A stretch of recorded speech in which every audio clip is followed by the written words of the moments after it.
Hello guys, ഇന്നത്തെ വീഡിയോയിൽ നമ്മൾ കാണിക്കുന്നത് ഒരു റാഗി ഷേക്കിൻ്റെ റെസിപ്പിയാണ്. വളരെ ഹെൽത്തിയാണ്, അതുപോലെ തന്നെ നല്ല ടേസ്റ്റിയുമായിട്ടുള്ളൊരു ഷേക്കാണ് കേട്ടോ. അപ്പോൾ നമുക്ക് ഇതെങ്ങനെയാണ് തയ്യാറാക്കുന്നത് നോക്കാം. അതിനു മുമ്പായിട്ട് എൻ്റെ ചാനൽ ആദ്യമായിട്ടാണ് കാണുന്നതെങ്കിൽ ഒന്ന് സബ്സ്ക്രൈബ് ചെയ്ത് സപ്പോർട്ട് ചെയ്യണേ. ഇതിന് വേണ്ടിയിട്ട് ആദ്യമായിട്ട് നമ്മൾ റാഗി ഒന്ന് വേവിച്ചെടുക്കണം. അതിനായിട്ട് ഞാനിവിടെ ഒരു ഗ്ലാസ് വെള്ളം ഒഴിച്ചിട്ടുണ്ട്. അതിന് ശേഷം നമുക്ക് ആവശ്യമുള്ള റാഗിപ്പൊടി ചേർത്ത് കൊടുക്കാം. റാഗിപ്പൊടി ചേർത്തതിന് ശേഷം നല്ല രീതിയിൽ കട്ടയൊന്നുമില്ലാണ്ട് നമുക്കൊന്ന് ഇളക്കി യോജിപ്പിച്ചെടുക്കാം. നല്ല രീതിയിൽ മിക്സ് ചെയ്ത് അതിന് ശേഷം നമുക്ക് നമ്മുടെ കുഞ്ഞു മക്കൾക്ക് റാഗി കുറുക്കൊക്കെ ഉണ്ടാക്കി കൊടുക്കുമ്പോൾ നമ്മൾ വേവിക്കുന്ന അതേ രീതിയിൽ തന്നെയാണ് കേട്ടോ നമ്മളിവിടെ റാഗി വേവിച്ചെടുക്കുന്നത്. അതിന് ശേഷം നമുക്കൊന്ന് തണുക്കുന്നതിന് വേണ്ടിയിട്ട് മാറ്റി വയ്ക്കാം. റാഗി നല്ല രീതിയിൽ തണുത്തതിന് ശേഷമാണ് കേട്ടോ ഷേക്ക് തയ്യാറാക്കുന്നത്. അടുത്തതായിട്ട് നമ്മളിവിടെ കുറച്ച് ഈത്തപ്പഴം ഒന്ന് കുതിർക്കാൻ വേണ്ടിയിട്ട് വെക്കുകയാണ് കേട്ടോ. ഇത് മധുരത്തിന് ആവശ്യമായിട്ടുള്ളതാണ്. ഞാനിവിടെ 2 എടുക്കുന്നുള്ളൂ, നിങ്ങൾക്ക് ആവശ്യാനുസരണം എടുക്കാവുന്നതാണ്. അതിനുശേഷം നമ്മൾ റാഗിയൊക്കെ നല്ല രീതിയിലൊന്ന് തണുത്ത് വന്നിട്ടുണ്ട്. അപ്പോഴത്തേ നമ്മൾ റാഗി ഷേക്ക് തയ്യാറാക്കുന്നതിന് വേണ്ടിയിട്ട് ഇവിടെ മിക്സിയുടെ ജാർ എടുത്തിട്ടുണ്ട്. ആദ്യമായിട്ട് നമ്മൾ നേരത്തെ തണുക്കാൻ വേണ്ടിയിട്ട് മാറ്റി വെച്ച് റാഗിയാണ് കേട്ടോ ചേർത്ത് കൊടുക്കുന്നത്. അതിനുശേഷം നമ്മൾ നേരത്തെ കുതിരാൻ വേണ്ടിയിട്ട് മാറ്റി വെച്ചിട്ടുണ്ടായിരുന്ന ഈത്തപ്പഴം ചേർത്ത് കൊടുക്കുകയാണ്.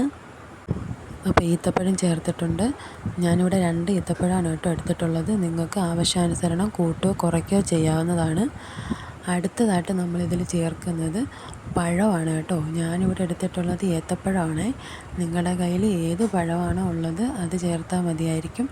ഏത് പഴം ചേർത്താലും ഷേക്കിന് നല്ല ടേസ്റ്റ് തന്നെ ആയിരിക്കും കേട്ടോ. അപ്പോഴത്തേ നമ്മളിവിടെ ഏത്തപ്പഴം ചേർത്ത് കൊടുക്കുന്നുണ്ട്. അപ്പോൾ ഏത്തപ്പഴം ചേർത്തിട്ടുണ്ട്. അതിന് ശേഷം നമ്മൾ അടുത്തതായിട്ട് ചേർക്കാൻ പോകുന്നത് തേങ്ങയാണ്. ഞാനിവിടെ ചെറിയ ഒരു ബൗളിൽ 1 ബൗൾ തേങ്ങയാണ് കേട്ടോ എടുത്തിരിക്കുന്നത്. നിങ്ങൾക്ക് ആവശ്യാനുസരണം അതിൻ്റെ അളവ് കൂട്ടുകയോ കുറയ്ക്കുകയോ ഒക്കെ ചെയ്യാവുന്നതാണ്. അപ്പോൾ നമ്മൾ തേങ്ങ ചേർത്തിട്ടുണ്ട്. അടുത്തതായിട്ട് നമ്മളിതിലേക്ക് ചേർക്കാൻ പോകുന്നത് നട്ട്സാണ്. അപ്പോൾ ഞാൻ ഇവിടെ കപ്പലണ്ടിയാണ് കേട്ടോ ചേർക്കുന്നത്. ഞാൻ ഓൾറെഡി കപ്പലണ്ടി ഇതുപോലെ പൊടിച്ച് വെക്കാറുണ്ട്, കുറച്ച് ശർക്കരയും കൂടി ചേർത്ത്. അതുകൊണ്ടാണ് കേട്ടോ കപ്പലണ്ടി ഇങ്ങനെ കാണുന്നത്. അപ്പോൾ കപ്പലണ്ടി ചേർത്ത് കൊടുത്തിട്ടുണ്ട്. അതിന് ശേഷം ഞാനിവിടെ ചേർക്കുന്നത് കുറച്ച് പൊട്ടുകടലയാണ് കേട്ടോ. ഇതിവിടെ ഇരുന്നത് കൊണ്ട് മാത്രം ഞാൻ ചേർക്കുന്നതാണ്. നിങ്ങളുടെ കയ്യിൽ എന്ത് നട്ട്സാണോ ഉള്ളത് അത് മാത്രം ചേർത്താൽ മതിയായിരിക്കും. ഇതുപോലെ തന്നെ ചേർക്കണമെന്നൊരു നിർബന്ധമില്ല. അപ്പോൾ അതിന് ശേഷം നമ്മൾ ഇത് ബ്ലെൻഡ് ചെയ്തെടുക്കാൻ വേണ്ടിയിട്ട് ആവശ്യത്തിനുള്ള വെള്ളമാണ് കേട്ടോ ഒഴിക്കുന്നത്.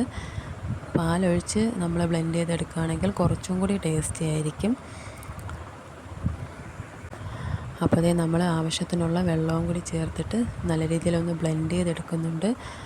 അപ്പോൾ ഇത്രയേ ഉള്ളൂ കേട്ടോ നമ്മുടെ റാഗി ഷേക്കിൻ്റെ റെസിപ്പി. വളരെ സിമ്പിളാണ്, അതുപോലെ തന്നെ നല്ല ഹെൽത്തിയുമാണ്, നല്ല ടേസ്റ്റിയുമാണ് കേട്ടോ. നിങ്ങളൊന്ന് ട്രൈ ചെയ്ത് നോക്കിയിട്ട് അറിയിക്കുക. നമ്മുടെ കുഞ്ഞു മക്കൾക്കൊക്കെ ഈവനിങ്ങിൽ നമുക്ക് കൊടുക്കാൻ പറ്റിയ വളരെ ഹെൽത്തി ആയിട്ടുള്ള, അതുപോലെ തന്നെ നല്ല ഫില്ലിംഗ് ആയിട്ടുള്ള ഒരു റെസിപ്പിയാണ് കേട്ടോ. അപ്പോൾ എല്ലാവരും ട്രൈ ചെയ്ത് നോക്കുക, നിങ്ങളുടെ ഫീഡ്ബാക്ക് അറിയിക്കുക.